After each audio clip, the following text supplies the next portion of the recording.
Ежегодно МВД по Чувашской республике приглашает к себе студентов различных учебных заведений, чтобы поближе познакомить желающих с работой полицейских. В этом году участниками акции «Студенческий десант» стали студенты ЧГУ имени Ульянова, Чебоксарского филиала Московского политехнического университета и Чебоксарского экономико-технологического колледжа.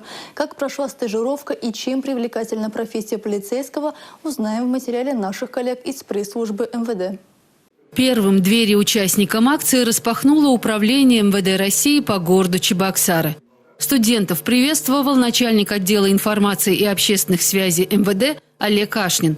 Полковник внутренней службы пожелал юношам и девушкам воспользоваться уникальным шансом и получить максимум новых знаний. Хорошо. И обрабатывайте поверхность, сильно не нажимая. Профессия эксперта-криминалиста кропотлива, но очень увлекательна, признался ребятам майор полиции Евгений Туймешев. Вместе с ним студенты собрали доказательства с места происшествия. Сотрудник управления уголовного розыска МВД Динар Садриев поведал о наиболее распространенных способах бесконтактных хищений, напомнил о необходимости быть бдительными в общении с незнакомцами и не вестись на предложение о получении больших доходов.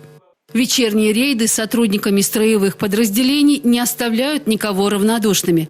Обязательное присутствие на разводе, где до патрульных доводится оперативная обстановка в городе, и инструктаж по общению с гражданами. Приказываю вступить на охрану общественного порядка на территории города Чебоксары. При несении службы быть бдительными при обращении с гражданами и тактичными. Скорость автопатруления не более 40 км в час. Налево, бокам маршрутных шагом марш. Охрану общественного порядка ребята обеспечивали в составе автопатруля вместе со старшим лейтенантом полиции Андреем Трофимовым и старшим сержантом полиции Александром Ермаковым, который служит в этом подразделении более 12 лет. Улица, сосед, сообщение поступило. Разбираться в бытовых скандалах – дело непростое. Самое главное, делятся патрульные, выслушать обе стороны и собрать материал для передачи участковому.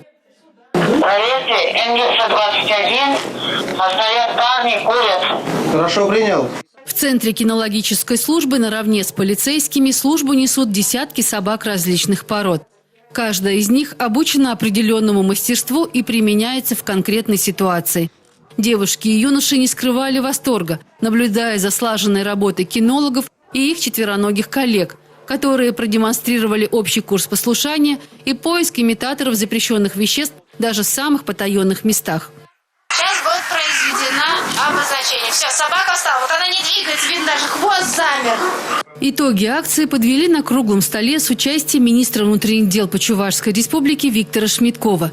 Генерал-майор полиции поздравил молодых людей с Днем российского студенчества и пожелал успехов в учебе. Желаю, чтобы очень плодотворно пройти студенческую пору и, самое главное, впитать в себя как губка ту атмосферу, те знания, которые вам сейчас передаются.